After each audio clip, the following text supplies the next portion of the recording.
Welcome back sa ating YouTube channel, Isa Rugman, at andito na naman tayo guys sa Parisan ni Diwata dito sa may Jokno sa may Pasay para i-update ko na naman kayo sa kanyang parisan.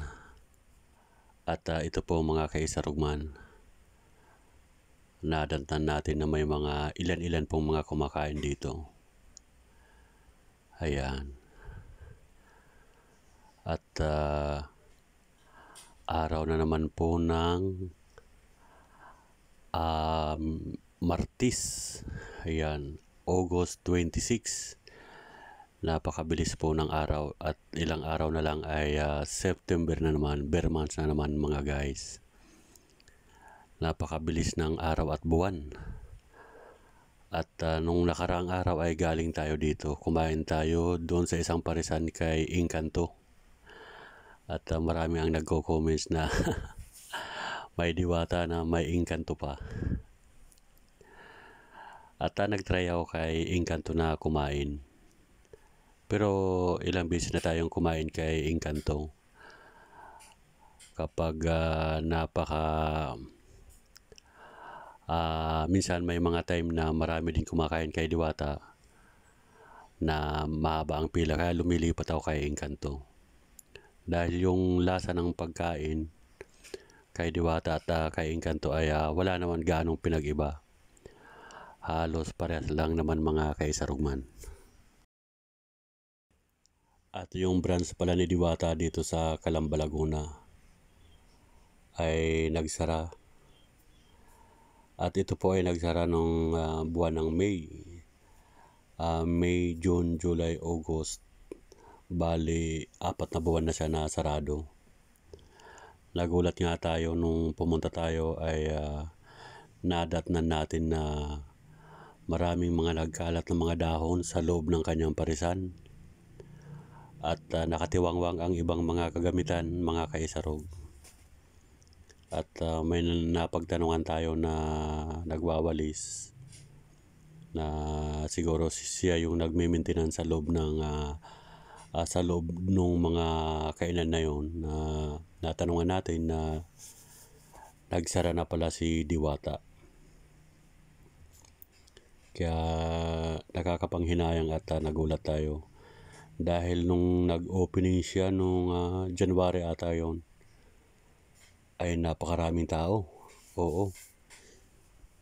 Dinumog yung parisan ni Diwata. Kaya ang akala ko ay bukas pa rin yung kanyang parisan, kaya pumunta ako. At tulad nga ng sabi natin, tayo ay nagulat nang nadatnan natin na sarado na ang kanyang parisan. Kaya nakakapanghinayang mga kaisarog, nakakalungkot po talaga yung pagsasara ng kanyang parisan dito sa Calamba, Laguna. At ito po yung sitwasyon pala dito sa may Jokno. Halos kakaunti po yung mga kumakain. At ito po yung kanyang mga menu na mga pagkain ngayong umaga. Ayan.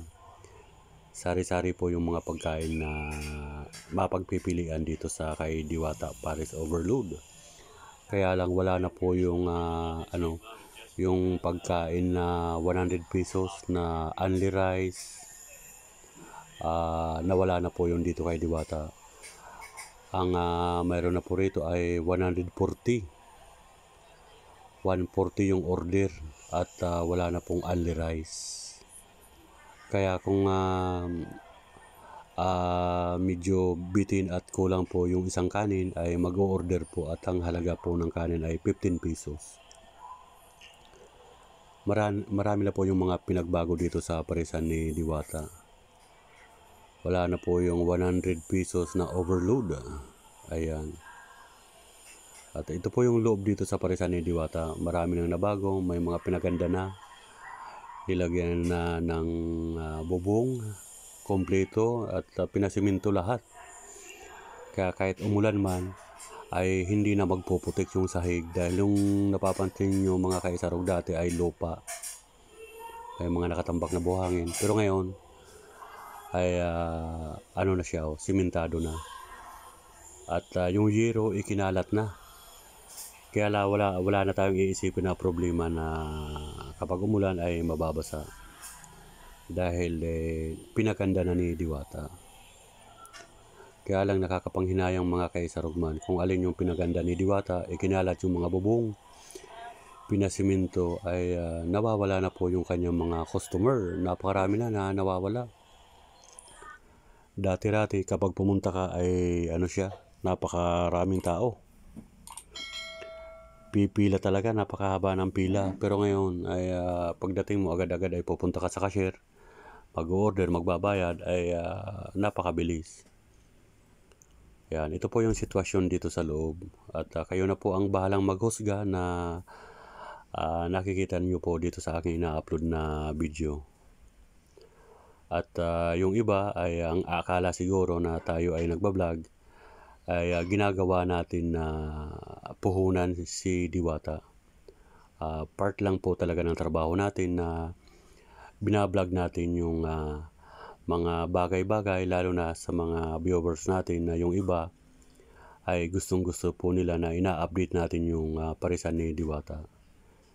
At tulad po ng sabi ko, ito'y trabaho lang po naman ng mga vlogger, walang personalan po ito. At tulad po ni Diwata ay kahit may parisan na siya, ay may mga binablog din po siya. Nagbablog din po siya ng mga kahit ano-ano. Kaya yung mga nagko-comment sa atin na minsan ay hindi po nila maintindihan yung pag-vlog po natin na sinasabi na parang ginagawa natin na puhunan o kaya pinapakialaman natin yung buhay ng may buhay. Hindi naman po sa ganun. Part po talaga ng pag-vlog po natin. Ito po ay hindi po tayo namimersonal mga kaisarog. At gusto lang po natin na maipakita sa viewers natin na yung iba nagtatanong kung ano raw ang latest update natin sa parisan ni Diwata.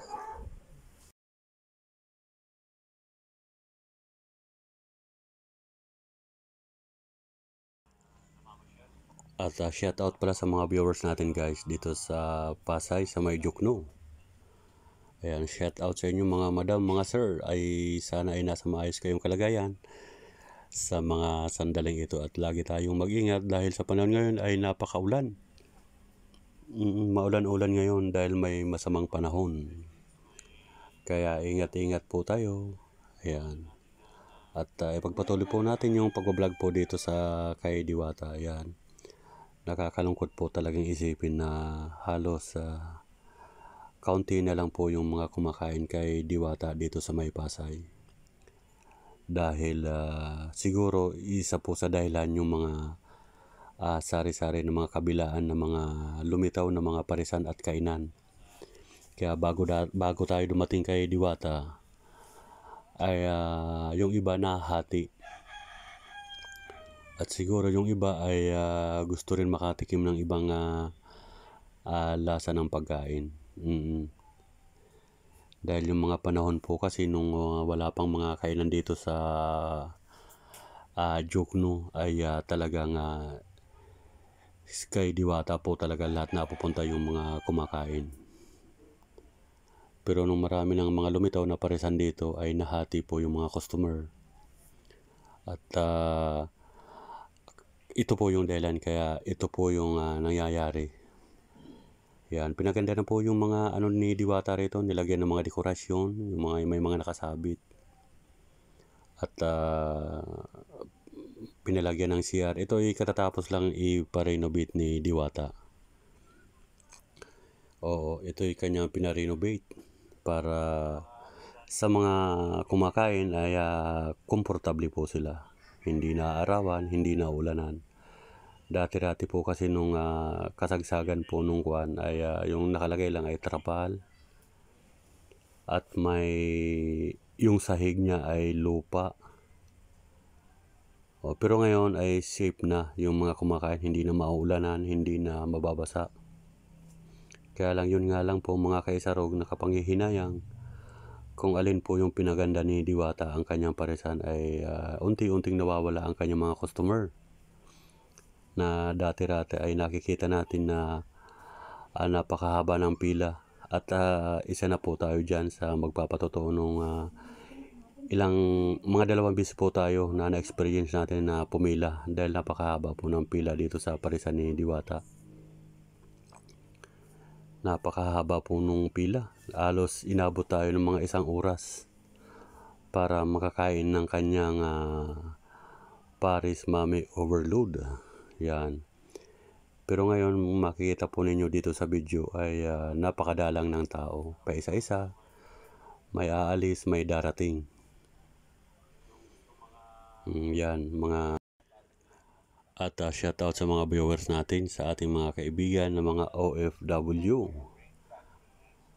na patuloy na sumusuporta sa ating YouTube channel. Ayan. Magandang umaga po sa inyong lahat. Magandang tanghali, magandang gabi. Ayan, kompleto po yan. Saang sulok man ng mundo na inaabot ng ating pagbablog na nakakapanood, ay taos puso tayong nagpapasalamat dahil hindi nyo po iniiwanan si Isa Rugman.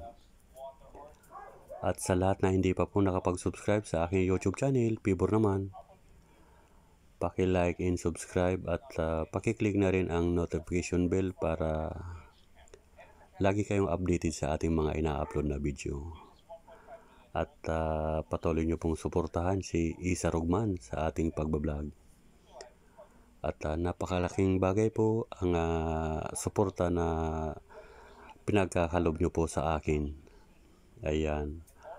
At yung mga hindi po nag-skip ng ads, maraming salamat. Napakalaking bagay po ang hindi nyo pag-skip ng ads. Dahil yan po ang nagbibigay kulay at nagpapataas ng ating dollars yan. Kaya nagpapasalamat tayo ng marami at sa mga hindi pag-skip ng ads. Ayan, sa ating mga kaibigan dito sa May Jukno, shout out. At sa mga masugid natin na taga-subaybay, sa ating mga matalik na subscribers, sa kapwa natin vlogger, thank you so much for watching. At asahan nyo po yung aking suporta rin sa inyong bahay. Yan. At si Kuya nagtitinda ng ice cream. Yan. Isa rin po ito guys sa natanungan natin na talagang humina daw pala talaga si Diwata.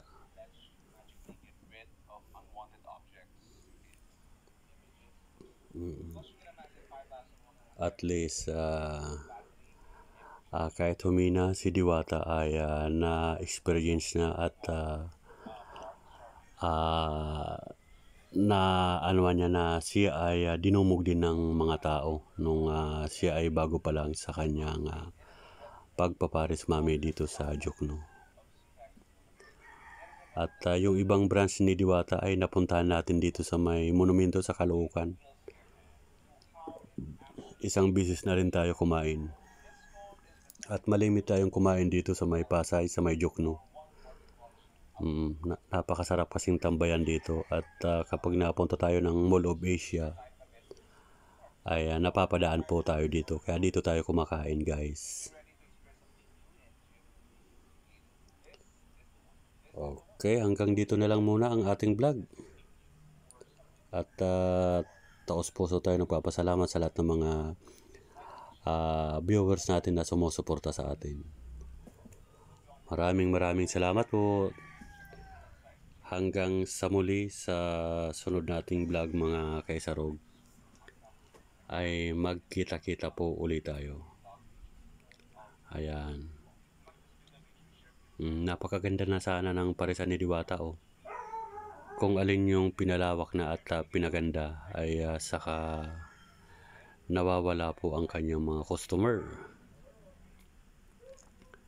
At pinabakuran niya na At kompleto na rin siya, may pinagawang CR.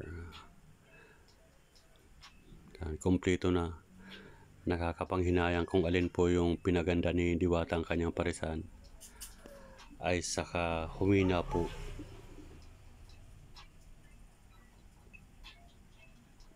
sayang mga kaisarugman.